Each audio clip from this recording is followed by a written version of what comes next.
Kapil Gupta, how are you? Very well. How's the week going? Same as every week. There's got to be interesting things going on, man. Tell me, at least enlighten me a little bit. What's the most interesting thing that happened to you over the last couple of weeks?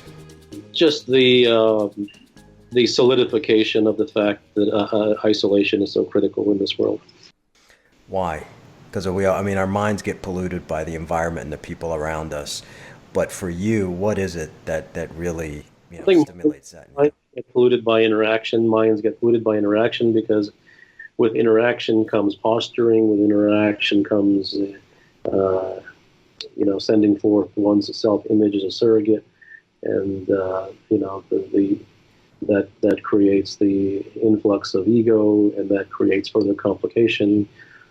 I think when a person is isolated, there's enough of a complexity in the form of self-image and ego to keep one occupied for the rest of his life without having to, bring more complexity into the fray. How does that stuff not affect you? How does the poison of the thinking of other people, and I'm with all due respect to some of these other people, but I'm just saying in general, how do you not let that impact you? I don't think it's about letting or not letting. I think it's all internal. It's all looking inside yourself, and it is the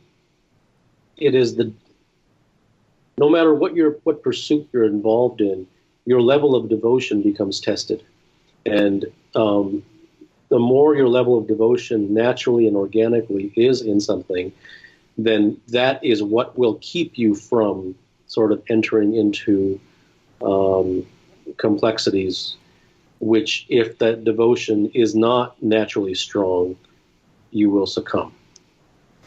Well, I want to pick up on a couple things that I learned from you over the past couple of weeks. If you're not going to share anything interesting, there are a couple things that I learned from you from your discourses and tweets and so forth that I want to dig a little bit deeper into. And the first one is so apropos for the world we live in today when you talk about the difference between clarity versus doubt. And I want to read the tweet and ask you a question about it. If one is driven by the hope of reward and the pleasure of favorable outcomes, he will be stricken by self-doubt. If he is at all times self-honest about the purity of his motivations, his decisions and his actions will arise from clarity. That's beautiful. Dig into that for me a little bit. I know it's about not thinking about outcomes, but I want to explore that a little bit with you. I never said it was not thinking about outcomes. That's a sports psychology thing. That's cosmetic nonsense. It is not about not thinking about outcome. That basically means that you're forcing yourself not to think about outcomes. That's where everyone lives in the prescription world. It has nothing to do with that. It is an understanding that something that is chased for the reward is absolutely, if you chase something for a reward, first it must be cemented in your mind with, hammers and nails that is not bad. And I think that there's no point in talking to any human being unless they first get past the idea of good and bad, because if they can't get past good and bad, then whatever you say will be colored by that lens, and therefore they will be running away from bad and running towards good, and game's over. So it has nothing whatsoever, I can't emphasize that enough, it has nothing whatsoever to stop thinking about outcomes. That is prescription, and that is garbage. It has everything to do with understanding that if you chase something, that thing will run from you. If you chase something, that means that you are chasing for reward, and once again, that is not bad, and it is not wrong, and it is not criminal, and it is not breaking a rule. It is just about the effect. So if I throw water on you and you get wet, that isn't bad, and that isn't good. It is just the effect. And the effect of chasing something for pleasure will create self-doubt. And the effect of chasing something, or not even chasing it, but for pursuing something for a genuine motivation and the purity of arriving at that thing, whatever it may be, for the thing itself, is not good. It is just that the effect of that will be clarity. So if you were going into, I don't want to relate it to sports in a minute, but if you're going into an important business meeting where it's really critical that you raise a round of funding to keep your business going. What is your mindset like going into that business meeting? Well, you're already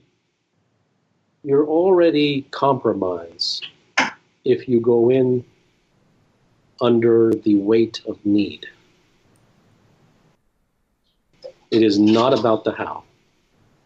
It is, if you have nothing and you go in because you really need something, your effectiveness will be limited. So how are you approaching it then? Well, sales does, from whether he's trying to sell someone on a product or sell a product or sell someone on an idea to get funding, whatever it may be. You know, the traditional way of looking at things is that I need to sell you on this. And what is entirely overlooked is that it has nothing to do with selling someone else. It has everything to do with selling yourself, on yourself. And if what you're touting is of limited effectiveness, or it's of not very high quality, or of limited quality, then something inside you will not be sold on it.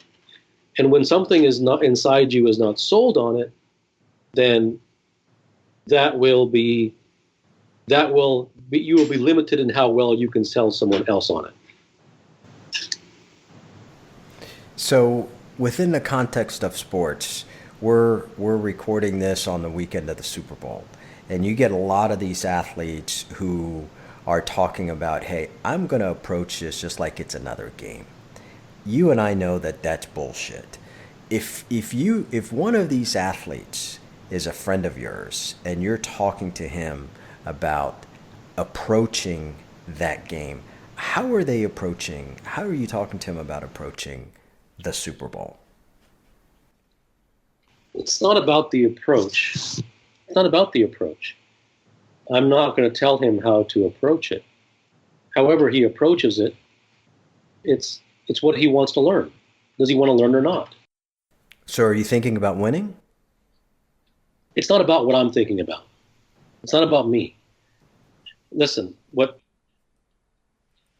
there's so many things that are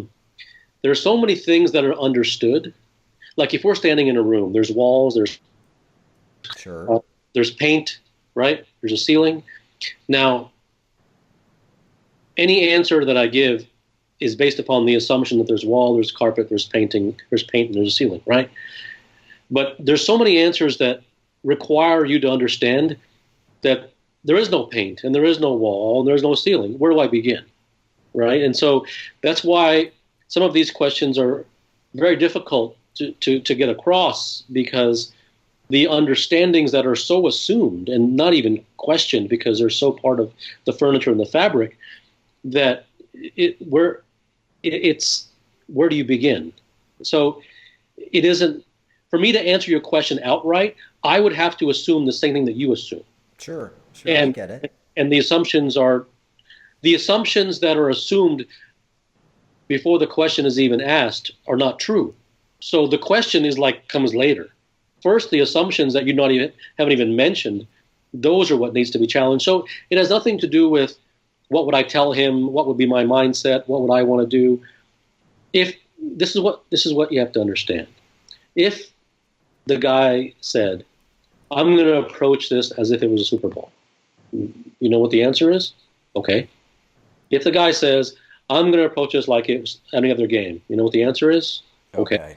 Okay? So there's no, you shouldn't approach at that. No, that doesn't work. If the person said, I'm not sure how to approach this, and I really want to approach it in the most effective way, can we have a discussion about, what this really means and how the effect of approaching it one way causes this and the effect of approaching a different way causes it that way? Now we can have a conversation. But it has nothing to do with advice. Let's go there. And here's the real purpose of me asking the question. There is such external pressure on a lot of these athletes to win the game. And it's very difficult for people not to succumb to that external pressure and still kind of maintain that internal desire to be the best. So, what kind of advice are you giving them? You have to filter things through your own DNA and through your own, according to what resonates with you. Some people, if they approach it through the lens of this is a Super Bowl, it creates a greater degree of motivation within them.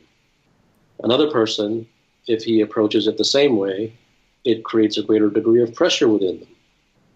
So it isn't about advice. It depends upon, you have to break down the individual and find out what is it about him, what inspires him, how was he made, and that dictates the direction that he goes.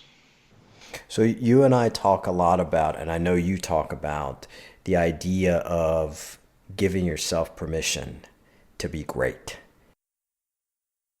So in your work with others, and most importantly with yourself, what prevents people from giving themselves that permission or that opportunity to be great? The lack of desire to want to be great. So do most of us lie to ourselves when we say, hey, of course I want to be great? Well, the same way that they lie to themselves. Well, it's not a lie. It's the same way. It's the same way as the person who says, I would love to have $10 million. He's not lying. But it's very different from a person who says, well, I'm going to go create, the world's greatest company, and $10 million is going to come from that. There's different things. There's want and there's want. So I think any conversation that is centered around the masses and people is a fruitless conversation. It's catering to the lowest common denominator. And the lowest common denominator shouldn't be the part of any conversation. So when you think about the great artists that you admire, what is it that you admire about them? Raw desire, hunger, devotion, DNA. It's always going to be the same answer. It doesn't matter the craft. So if I don't have a DNA and I do have that desire to be great. If you don't have the hunger, forget it. Go home. I don't care how many books you read. You can read all the habits of, wealthy people or whatever you want to read all day long. You can literally hear one. Right, the wealthy people. But you can wear 14 lanyards a day. I don't care what you do. You're not going to get there. You're not, because you don't have the DNA for it. And DNA is not genetic. The DNA is the DNA of having a desire. This is about this. This is about world number ones. This is about people who want to conquer their mind. It's about people who, this is not about the common man. I don't care about the common man. The whole world succumbs and bows at the feet of the common man. I do not. I am not interested. It is boring to me. I don't want to help anybody. I'm not interested if this helps anybody. The person who is ready and ripe will automatically get helped. Okay, and those are the people I want to talk to. Let's talk about from the 8 to 11. Are they interested in learning? How about let's answer that? Very few. Okay. The 8 to 11, so the 8 to 11, even in those, there's a very small number who have the DNA. But since they're already in 8, they have the eligibility requirements. Okay. Good. Right. So there's a listen, Mo, it's sort of making light of it, but I don't think that it's understood just how much human beings have been conditioned to be average. And you're going to say that you do know and you don't. The degree to which human beings are conditioned and have all the talent and possibility and potential sucked out of them by a certain age is astronomical. Sure. It is virus. It's a virus. Society is a virus. And it is precisely because it caters to the lowest common denominator that it breeds them. I agree. And every time you and I talk about that, I become a lot more conscious of it. And that's why I asked you the question about, hey, how do you distance your mind when you're politely having a conversation with a couple of these people and you don't want to internalize it because it is poison. Yeah, I think it's much more about carrying an umbrella than it is about stopping the rain. This is about that deep examination that you're talking about. Yeah, everything, all of the shields that you have, and all of the ways that you have to prevent yourself from getting tainted and significantly conditioned, all are from the inside, not from not from the outside. Mm-hmm. How would you describe the relationship that Kapil Gupta has with himself? Constant examination. And is it constant examination of saying, "Hey, here's where my mind really screwed me today," or are you in a neutral frame of mind as you're doing that examination? Are you just learning and understanding? It's a constant examination that arises from a devotion of not being affected by the mind. What can you give me an example of a recent situation where you faced that? When you experience a so-called assault, let's use that word, from the outside, who you really get assaulted by, the arrow may come from the outside, but the wound happens on the inside. And so a person can get all the arrows he wants from the outside, but if he spends his life trying to stop the arrows from the outside, he misses the boat. Because where the real money is to stop the wounds from happening on the inside. So if someone slaps you once, you slap yourself twice. So if you understand that, not intellectually, if you understand that viscerally, then your efforts will go in the direction of the prevention of you slapping yourself twice than they will in the direction of having the other person not slap you. And everyone is taught to do the opposite. Mm-hmm. At this stage in your own evolution and your own understanding, do you ever get to a point where you feel at peace with the quest that you're on for this deep understanding? Yeah, you have the most peace when the things that used to arise don't arise anymore. That's when you know that something is transforming. How do you deal with emotion? Emotion is a barometer. Emotion, when it tempers itself, then you know that something is transformed within you. I don't use it for one thing or another. So it's not for you, you don't ever get to that place of anger, you don't get to that place of being self-critical of yourself when you feel like something didn't go well. You don't go there? All those things arise. It is a matter of the degree to which they arise and the frequency with which they arise and the situations in which they used to arrive and no longer arrive. That is the barometer, as opposed to using them or subduing them. It is a monitoring of how much they arose and how much they would have arose before. Are there particular emotions that you're less likely to respond or react to now that you're at this place of understanding for yourself? Do you ever get derailed? Well, not knowing the truth about everything is derailed, So that constant devotion to finding the truth, it is a derail until you get there. Mm-hmm.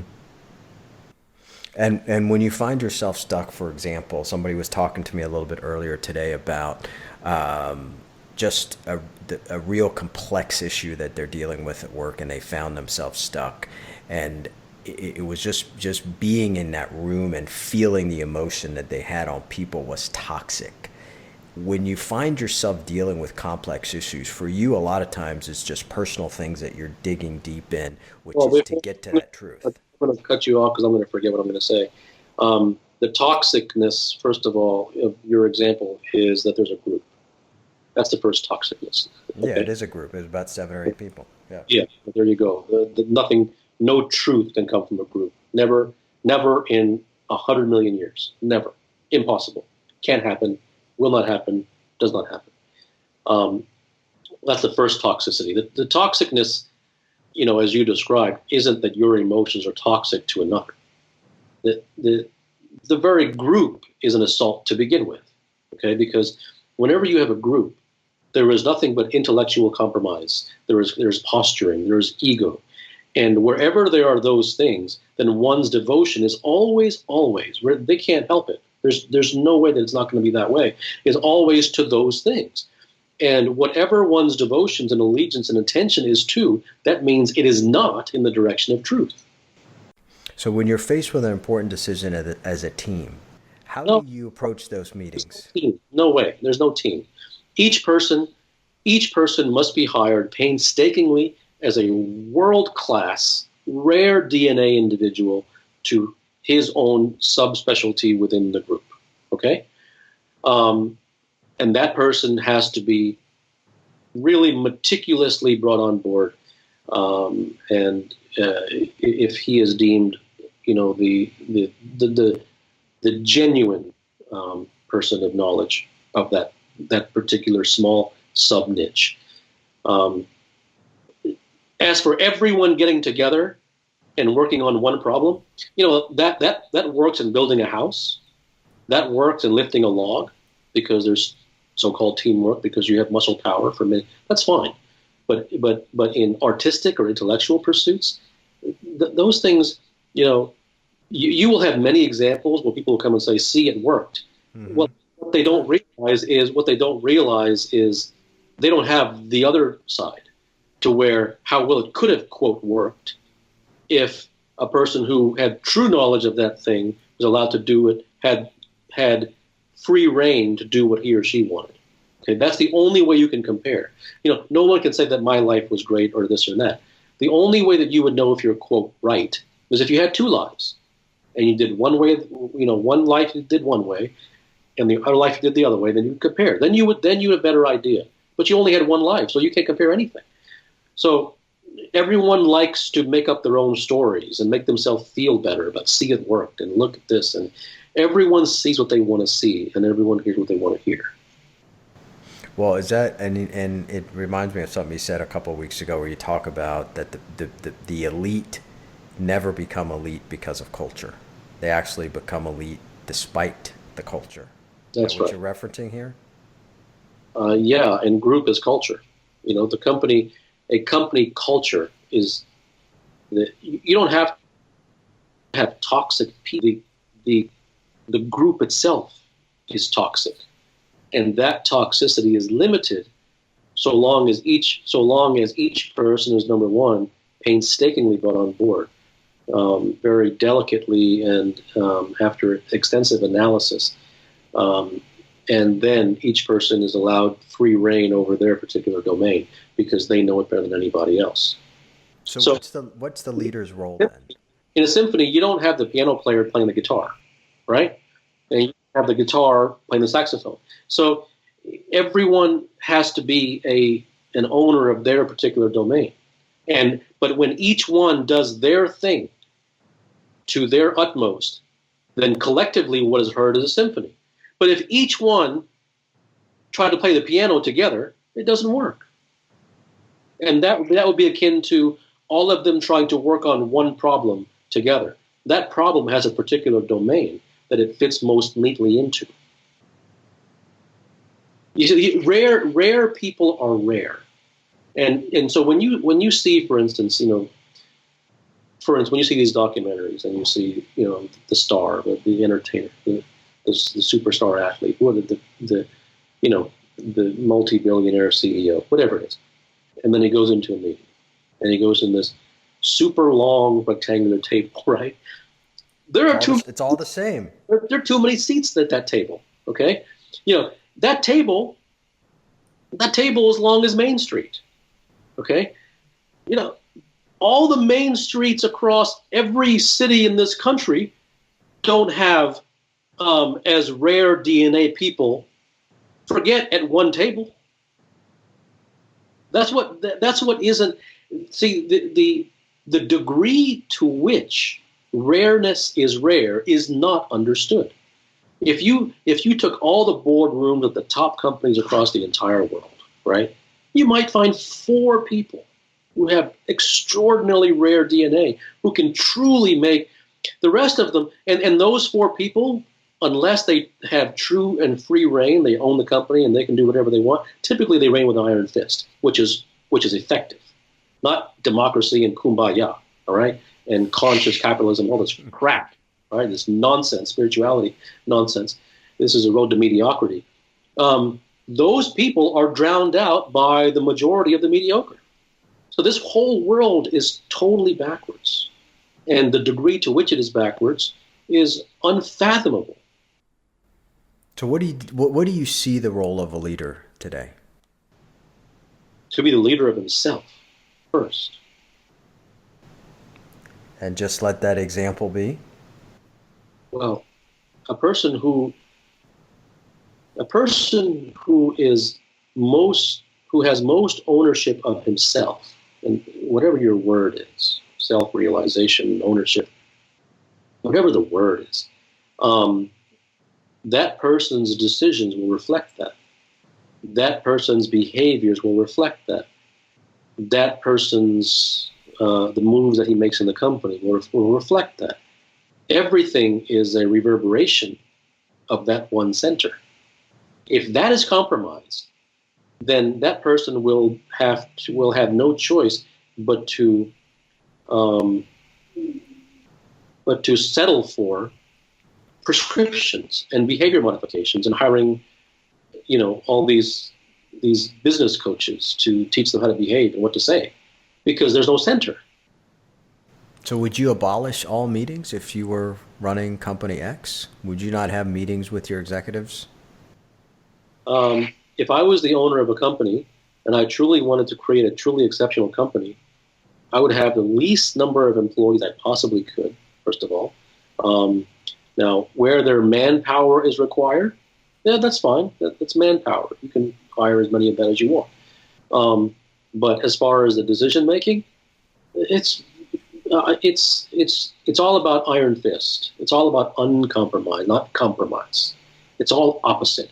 It's all the things that no one wants to say because it's not popular. It doesn't fit into the lanyard conferences. It doesn't sound nice on stage. Okay, so everyone in this world, Mo, their allegiance, even more than to their own company, is to how they look. I agree. Sure. Every human being is more concerned with how they appear than they will lose billions before they compromise how they appear. Sure. That's how central self-image is.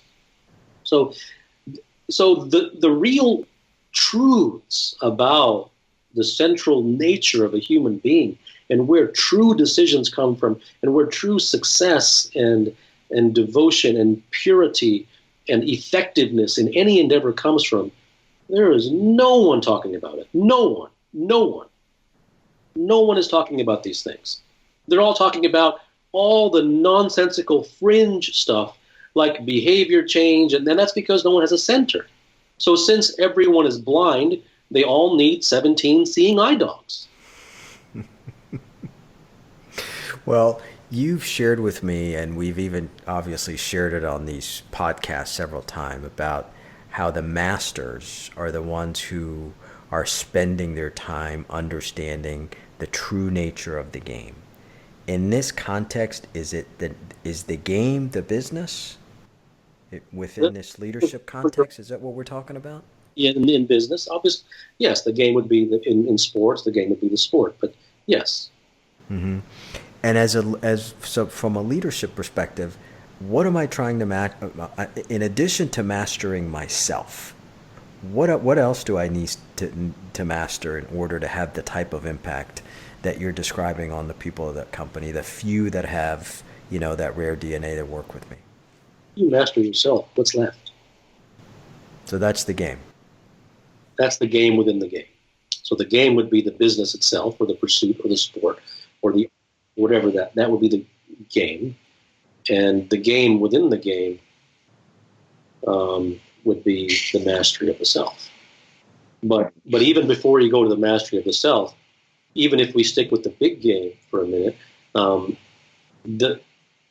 it is about understanding what the big game even is. So forget the mastery of the self. Even the big game is not being understood. Everyone is playing according to the rules that have already been made. Everyone is playing in the world of competition. Everyone, that's why there's parity.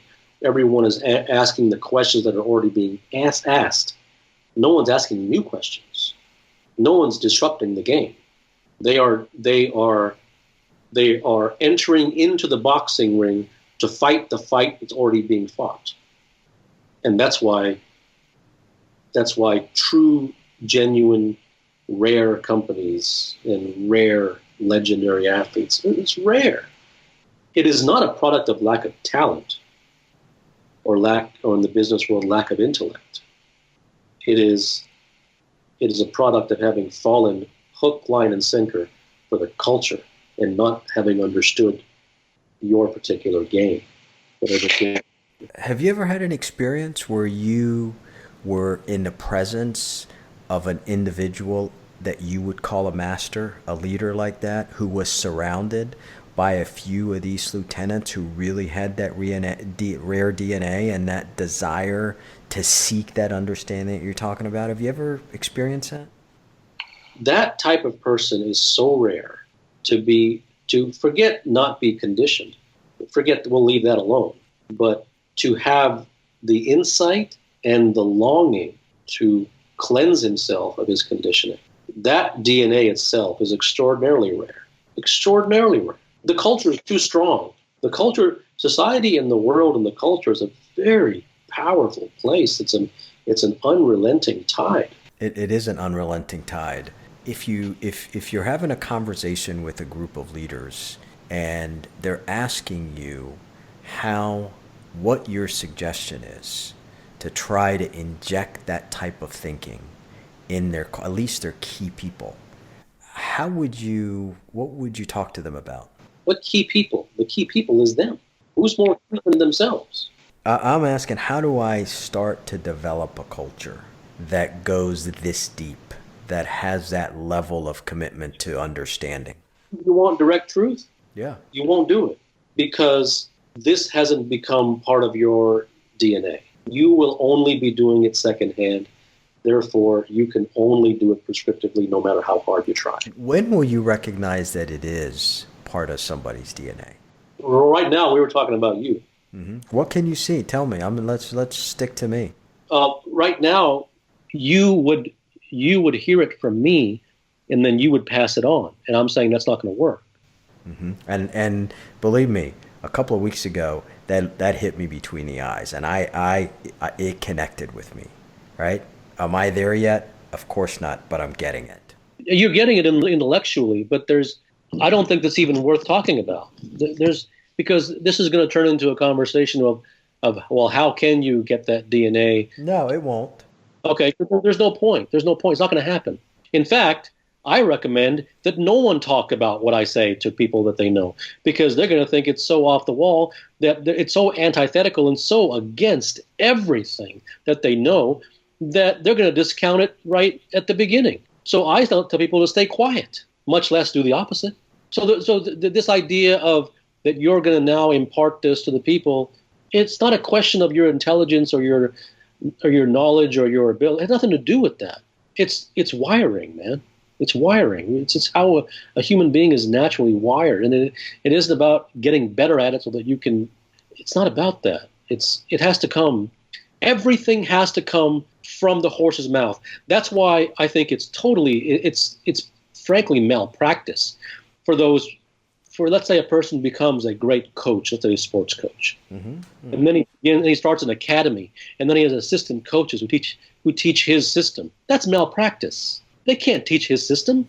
They're just a bunch of mules. All they do is they read his nonsense and they're going to pass it on because, quite frankly, it's never about the information. It's something about the DNA of the giver. And if you remove the giver and all you have is the information, then all you have is snakeskin. It doesn't go anywhere. It's the whole package. So it's never about pass this information along. Those people who were mesmerized by Jesus, They weren't mesmerized just by his words, because the Ten Commandments and then Buddha's, Four Noble Truths and Eightfold Path, those are all over the place, right? In every library and every right. What have they done? They haven't done anything, because it wasn't about dumbing down the concepts and passing it on like a cheat sheet. It was about the Buddha himself. It was the package of him, yes, him saying those things, but there was something about the himness, right? That the packaging of it and the resonance of the voice and the answering the requisite questions that came. It wasn't just the passing on of the information, which is what you're asking me, and that's not going to work. When did you personally recognize that you're ready yourself to make that shift to that level of seriousness, to make that shift to be that rare master that we're talking about? Well, because was there something that happened to you, no, or is this? It's a good question. I don't know. I mean, these questions about the when, I don't know. They don't really go anywhere because no one really knows the answer. But I don't even want to say this because it's going to come across as a competition, because that's the lens through which everyone looks at things. I have never met someone as devoted and serious as me. Mm-hmm. No, I believe that, sure. In these particular things, and I will hail from the rooftops that isn't a good thing. I'm not proud of that, right? I don't want a prize for that. That's not great. It's nothing. And the reason that there's no prize for me is because that wasn't my choice. It happened to me. It was a chosenness. So I can't take credit. These things just came to me. When I have to answer a question on Twitter or to you or to a client or on the field or in a sticky situation or at a critical part of the match, whatever it is, I don't go with my own knowledge. It just comes. If it didn't come, then I wouldn't be able to answer questions so rapidly. I'm just reciting. I'm not creating. But is it a heightened level of awareness that allows you to hear these messages or have these things come through you? It is a heightened level of devotion, seriousness, and sincerity. And any person, and I'm not the only one, there have been many people who have been sincere and devoted before me. And those people who were, it is all the same. When you develop and when you demonstrate a level of sincerity and seriousness and genuineness, the universe, you tend to prove to the universe that you are a worthy vessel, and things just flow into you because you have demonstrated that degree of seriousness, sincerity, genuineness, devotion, purity, whatever it is, in that particular domain. That's the way it works. And do you find that happens more likely when somebody's dealing with a really serious crisis, that our back is so against the wall that there's no turning back? No, I think that's conflating two things. I mean, when someone's back against the wall, that is the situation in which a person does become serious, but he tends to become serious only for so long as his back is against the wall. And all the promises that he made that he won't ever do it again, once it's over, he will do it again. So this is much more of a long-term fundamental DNA seriousness as opposed to a situational one. Mm-hmm. All right, so two more things for you, and we'll just stick on this for a moment. When you yourself are working with people, do you get a sense of when they're ready? I've never met anyone who had that level of seriousness. But those people absolutely exist, as you can see from, the Rembrandts, the Picassos, and some of the sports legends that have gone and, years and years ago.